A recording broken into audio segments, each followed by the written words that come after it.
So with that, let me introduce our panelists. Representative Ed Clere, Republican from New Albany, Representative Matt Pierce, Democrat from Bloomington, and Representative Jeff Nemeth with EVP Renewables.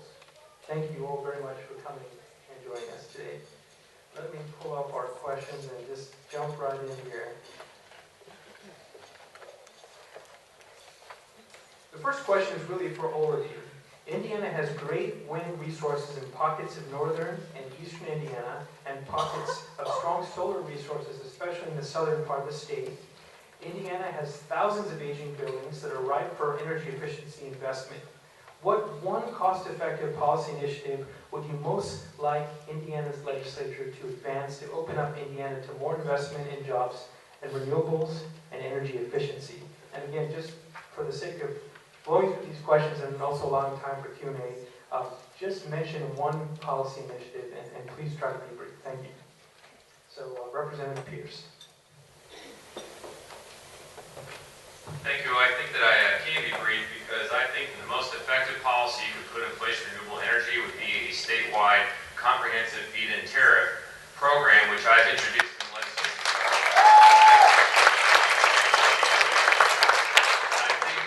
I think all you have to do is look at the progress that Germany has made. One of the problems we have is people say, well, we don't have blazing hot sun here, we're not in the tropical climate or something. Well, Germany has less sun than we have, and they have reaped great economic as well as environmental benefits from what they've done there. So I would do that. Toronto as well, or not Toronto, but Ontario, I believe, has introduced feed-in tariffs. I'm getting my provinces confused, like a typical American. But up north in Canada, where the provinces have put that in place, and they are working through that. So I think we've had plenty of places where we've shown that can work. Jeffrey.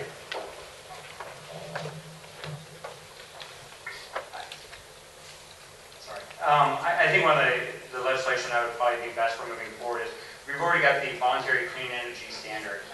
And I think what would be best with that is making it a mandatory clean energy standard. Currently, that bill's been got a little support, I guess.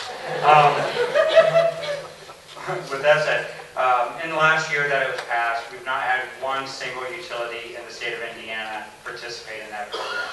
So while there's, it has a lot of incentives in there to entice utilities to participate in this clean energy standard, no utility has participated, and that's proving it to be a challenge, especially when we look at this fact that Indiana is a heavily regulated utility state in which utilities will not take action unless legislation is driving that action for them.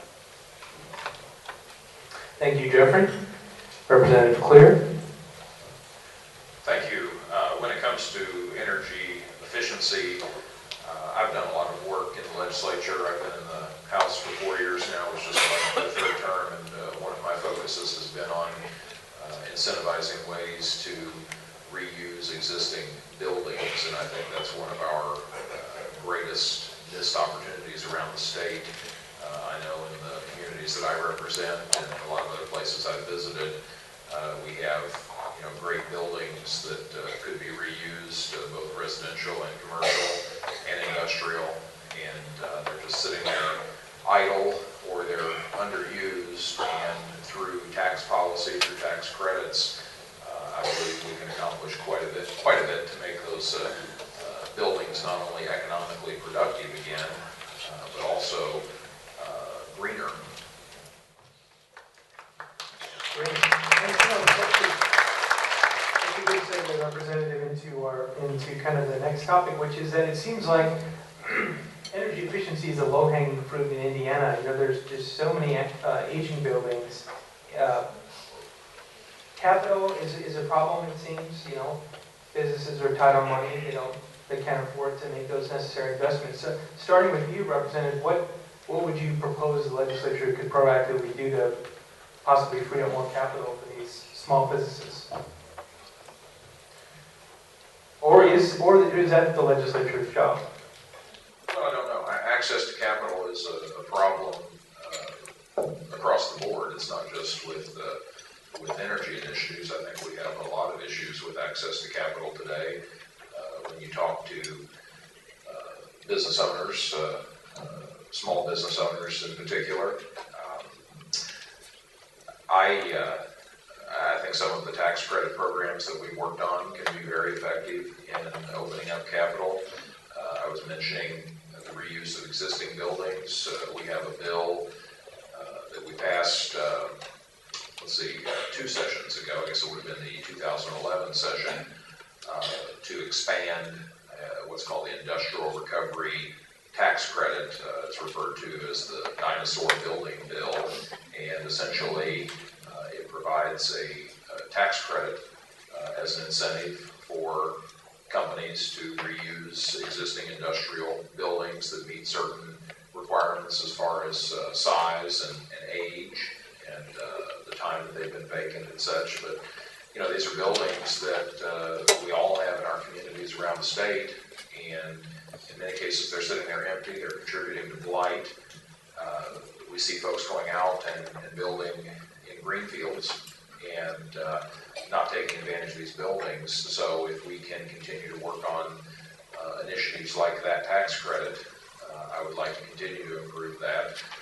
Maybe find a way to apply it not only to industrial buildings, but also to office buildings, for example. I've been in some discussions just here in the last couple of months about that. Maybe we can shift the incentive structure such that businesses will see it to their advantage financially to make use of these resources. Thank you. Let me pivot to a different topic to involve Mr. Nemeth, Jeffrey from EDP Renewables. Jeffrey, what's the biggest misnomer you found about wind energy in the legislature?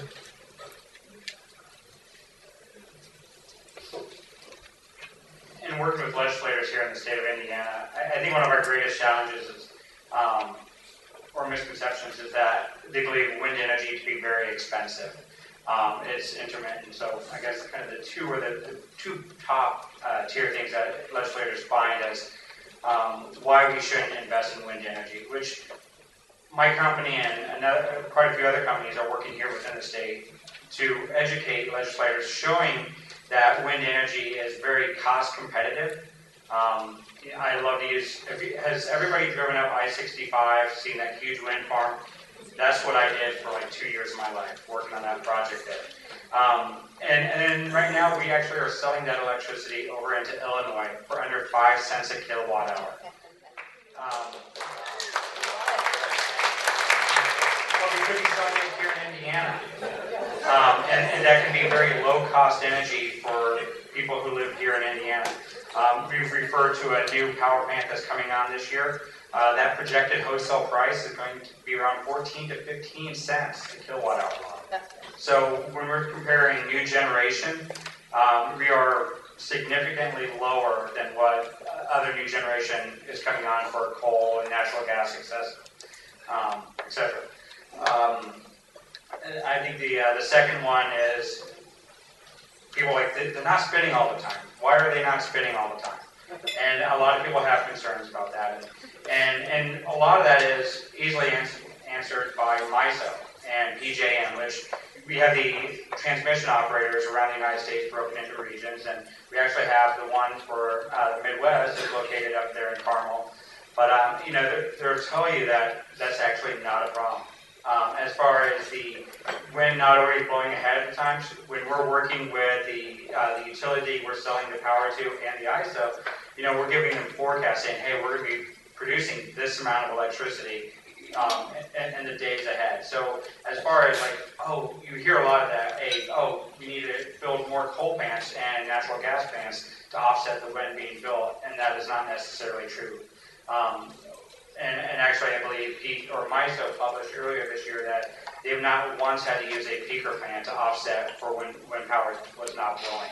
So we're working with the ISOs to plan ahead and actually be able to have a electricity grid that is meeting all the requirements and taking into consideration that, yes, the wind does not blow all the time. Thank you, Jeffrey. I wanted to quickly switch to a different level of different bird's eye view and look at federal legislation. One of the questions from the audience was with respect to coal ash. And the question is that Are you aware that Congress is about to amend the Resource Conservation and Recovery Act to prohibit the EPA from regulating coal ash? What impact will this legislation, Senate Bill 3512, have on Indiana's clean energy future? And I'm wondering if both you, Representative Pierce, and Representative Clere, could speak to this question. Well, I would just say that generally it kind of fits in a pattern of discounting the external cost of coal. And this is another example of the external cost of coal. And so it's an article of faith with most legislators that Indiana's economy is completely dependent upon cheap energy. That's our great advantage. If we're going to be a manufacturing state, continue our tradition of being a heavy manufacturing state, we must have cheap energy. And they basically believe that the cheapest energy to be had is the coal that is, beneath the feet of a lot of people in Indiana. Of course, a lot of the coal is actually coming from Montana, if you get that part, and there's all these external costs that don't get factored in. The coal ash is just part of it, and it's just easy to discount the environmental impacts of coal ash and other byproducts of coal if you really think that's critical to the economy. And I think that's the biggest kind of challenge I have when I talk to legislators. So they're just focused in on what they see as just kind of cheap coal. And they don't want to recognize that the external costs of that coal have to be factored in when you're trying to decide the best policy. Yeah, I would say the other thing back on the wind, just to make this point, is to me the biggest misconception about wind is that all of those wind farms are up there merely because of the free market.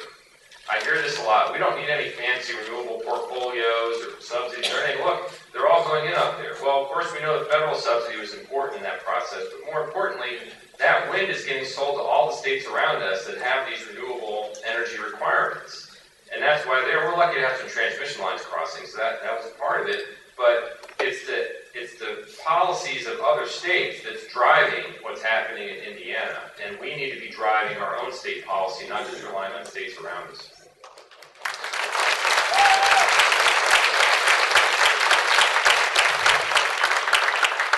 Clere, wanted to see if you could weigh in on the coal ash question. Do you share the same perspective on coal ash as Representative Pierce, and if not, why not?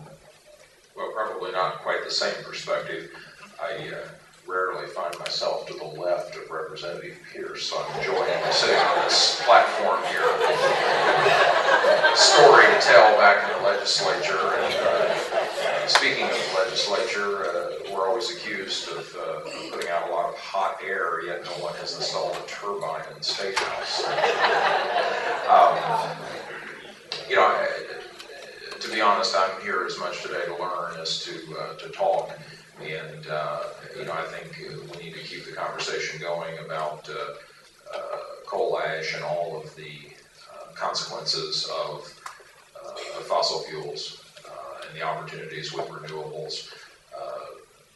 Representative Pierce mentioned that it's what you call an article of faith among legislators that we need cheap energy for manufacturing. And that's probably true. We do talk a lot about our position as a relatively inexpensive state in terms of energy costs, and there's no question that manufacturing in Indiana has been hit hard, as hard as any place in the country. So we do need to be very cautious because there are jobs at stake, there are family incomes at stake here. I'm very open to having the conversation, but we do need to proceed cautiously and recognize that our relatively cheap energy has given us some advantage. At the same time, manufacturing, like everything, is changing, and we are hoping to attract more high-tech manufacturing that may, in some cases, be less energy dependent. So that all goes into that discussion. Kind of a follow-up question to that, Representative Clere. You acknowledge that you're here as much to learn as to weigh in, but speaking to this point, which we often hear from a lot of your colleagues in the legislature, that my reluctance to support this clean energy policy is bad is because I'm concerned about long-term electricity prices. If a piece of public policy had a cap on electricity rates, let's talk to the issue that Jeffrey brought up about a mandatory renewable electricity standard. if such a public policy prohibited rates going over a certain percentage, say 10, let's say 5%, just to be a little bit liberal on the number, is that something that you could be open to supporting? It's something I could be open to discussing. I'd have to see the legislation and weigh it in context, but I think we're going to get to this later in the panel discussion. These are the types of conversations that we need to have, and we find ourselves in a pretty unproductive position when everyone goes to their corner and digs in, a hard and fast position. And we all recognize on both sides of the aisle that we have a lot of challenges in terms of both economic development and our future dependence on energy, where it's going to come from, how much it's going to cost, etc. So, to answer your question, I can't say I would support it, but I'd certainly be open to discussing it. Okay. Representative Pierce, the issue of partisanship and kind of paralysis was somewhat touched upon or alluded to in Representative Clere's comment. Democrats, candidly, are in a smaller place in the Indiana House. The leverage that once was there is not there, to be blunt. What do you think Democrats can do to use their influence to try to advance some bipartisan initiatives? And this also touches on a couple of questions that the audience have raised. Is there some initiative that you could say, you know what, I recognize where we are politically, but this is an issue, this is a policy idea that's unquestionably Republican-friendly and Democratic-friendly. Is there something?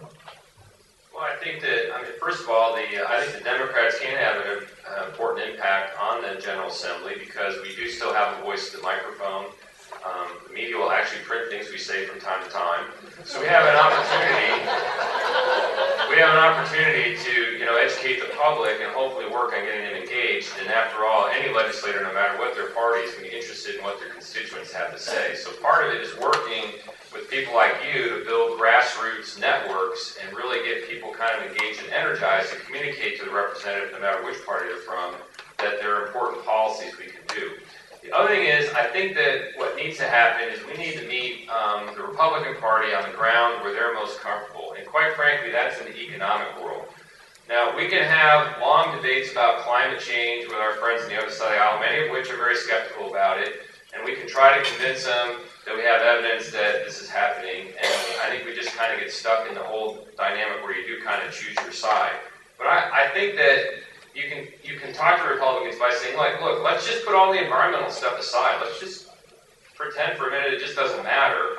And let's just focus in on the economic side. We just heard that wind, is kicking the butt of coal when it comes to the cost of the new plant. And so we need to just lay out the number. We need to get into our green eye shade mode and bring in our spreadsheets and just say, look, if we incentivize the right kind of energy, yeah, we will have some environmental benefits, which I care about very much, but you know what? Our economy is going to be a better place. And by the way, look at these jobs we can create that really can't be outsourced. People are going to need to maintain and install and work in this industry, and that's an opportunity for jobs. And that's obviously, when I hear from my Republican friends all the time, that's, they care about jobs and the economy. So I think that's where we need to meet them, is rather than trying to convince them on the issues that I think are important on climate change, clean air, all of that. Let's just say, look, if you're not as concerned about that as I am, let's set it aside. Let's look at what you're concerned about and analyze the economic side of it.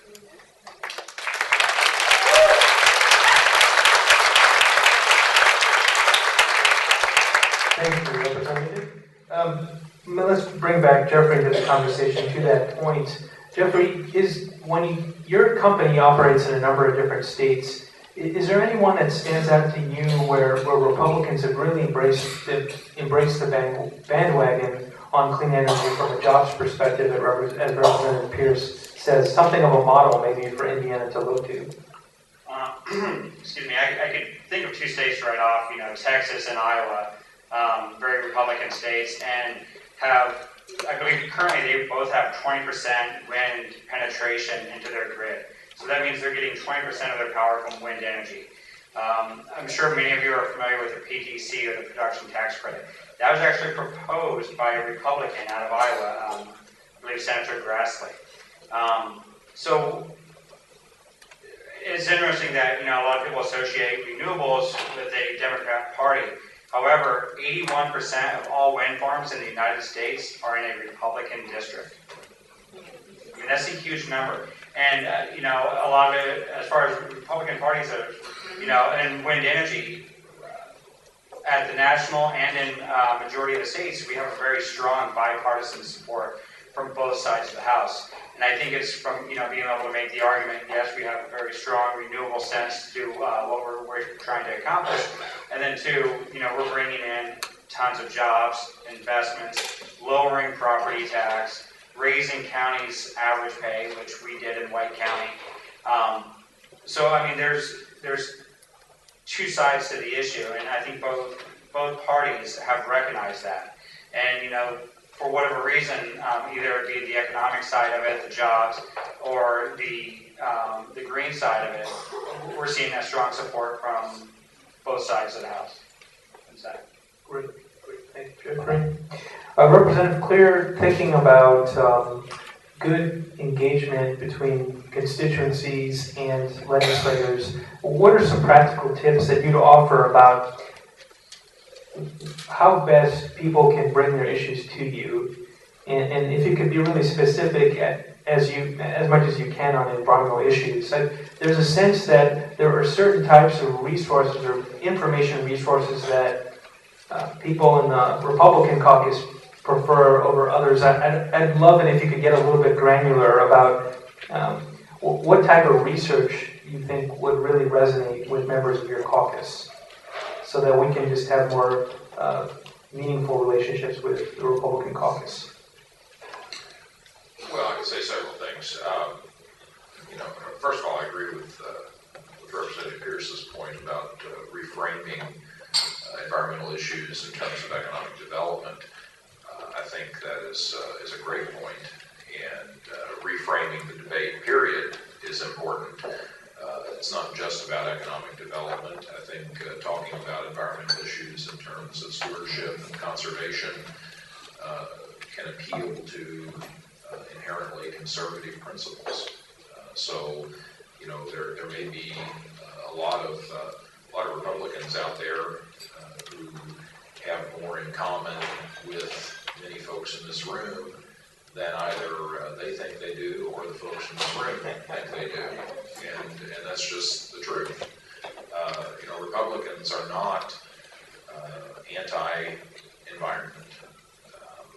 I get really tired of the stridency of the debate, not only when it comes to environmental issues, but many of the hot button issues that we deal with at the State House. I'm no more as a Republican against the environment than Matt as a Democrat is against business. We sometimes, because all Democrats are supposedly anti-business, right? And they're not. We see different ways to accomplish what are often common goals. And if we can get past some of the partisanship and come together and have discussions that don't rely on stereotypes and labels, then I think we can get a long way.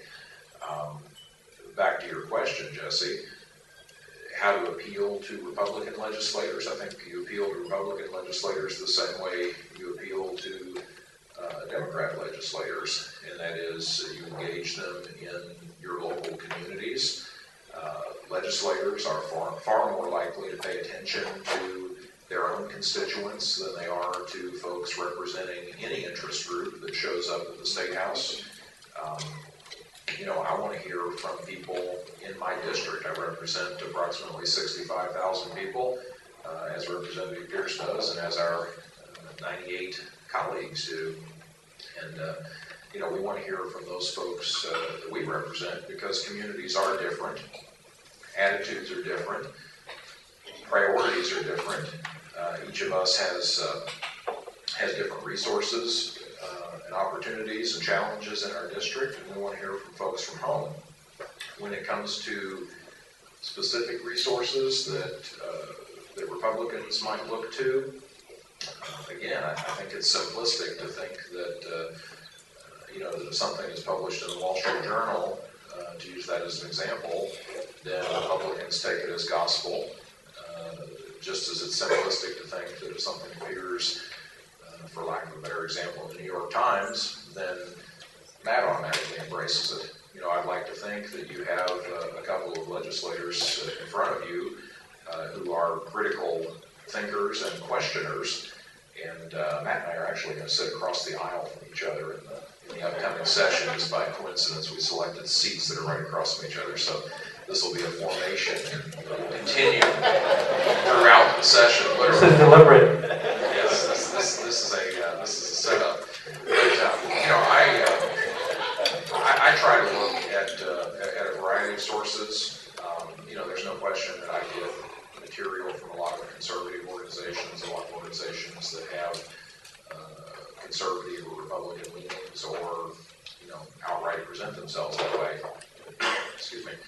But I think I also go out and seek other sources in a variety of media, and and I try to look for, as I think we all do, try to look for sources that are unbiased to the extent that that's possible, and a lot of that, by nature, is going to come from the academic world.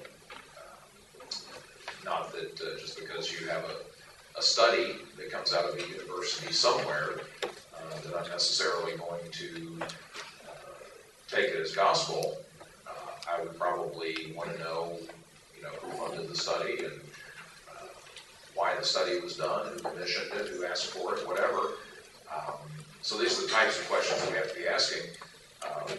Certainly any kind of academic research that's coming from our schools here in Indiana, I think I would weigh more heavily, and many of us as legislators would probably weigh more heavily because of our familiarity with our Indiana institutions and the credibility they have, and also the opportunity to engage some of those researchers and such one-on-one and ask follow-up questions and meet with them.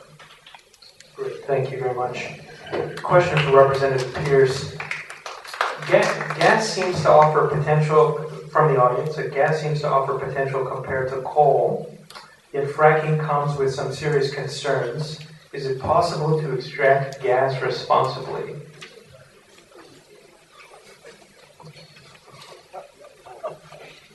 Well, I think it's probably an open question. I mean, anytime you're extracting natural resources, I think you have an impact on the environment. So the question is, you have to weigh the impact on the environment against the benefit that you get from the extraction, and what are the long-term consequences of that. And as we know, there are a fair amount of things up in the air about fracking. One, just understanding what are the chemicals that are being injected, make sure we know what those are, and those aren't going to potentially contaminate our water table. And then you have the other issues about whether or not it's somehow triggering some of these smaller earthquakes that have happened in some areas because of the way it might be impacting the plate tectonics or whatever we're seeing. I have to admit, and this is what I think some of my colleagues think, if you come in and it's like, well, look, it looks like there's some evidence that perhaps some earthquakes are being caused by this kind of activity. They look at it like you're crazy. Like, you got to have a pretty big impact going on to make like an earthquake happen. But yet we have some examples of some tremors and things that have gone on in different places. So I think that it's an open question, and the point for the legislature is to at least confront them. My frustration with the Indiana General Assembly, I've been there 10 years now, is it seems like there's a general unwillingness to want to get out in front of things and really think it through, and maybe being a leader and try to shape the future a bit. I think maybe it's the conservative philosophy, but it's much more, let's just hang back, see how things work out, and if the big train wreck happens, then we'll go in with the cranes and we'll pick the train up and we'll fix it. But maybe we won't have to. And it kind of reminds me of, I think it was Calvin Coolidge was once quoted as saying that I don't run down the road to reach my problems because they might crash off to the side before they get to me. And I think that's exactly the way that Indiana looks at it. We're just staying back and hope that our problems go away before they get to us. That's pretty interesting and somewhat provocative. I'm wondering, Representative Clere, if you had a rejoinder or a comment to that. Yeah, I'm going to say that again. I think Representative Pierce makes a legislature, by its nature, and I don't think this is unique to Indiana, tends to be reactive rather than proactive, and that doesn't just pertain to environmental issues, it pertains to lots of issues.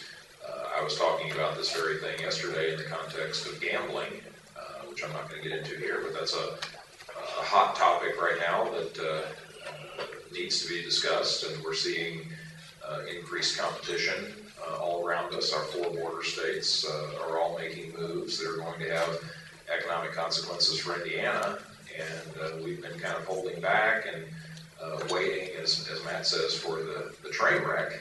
And I think that's probably an apt analogy, because there are lots of policy areas where we could do a much better job of getting out in front rather than waiting until something happens and then we're taking corrective measures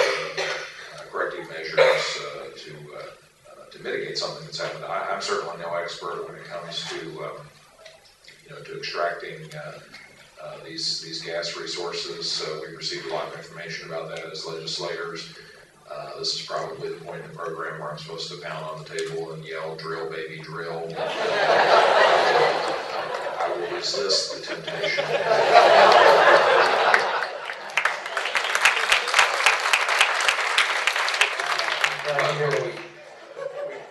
Glad to hear that. But again,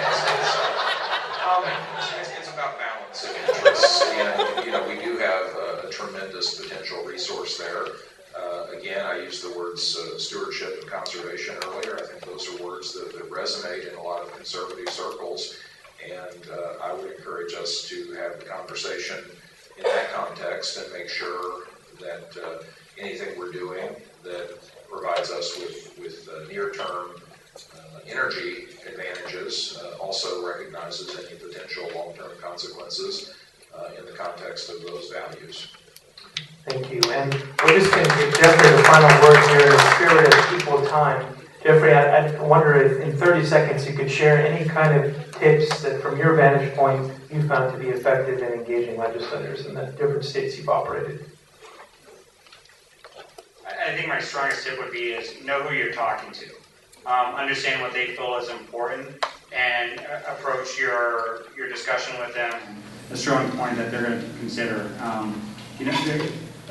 My colleague up here had mentioned that utilizing, universities and agencies that they're more familiar with, Purdue, IU. We're working with them now on doing some wind measuring studies up there at our Meadow Lake Wind Farm. So, as from an industry standpoint, we recognize the need of working with a lot of universities and research agencies that legislators have respect for.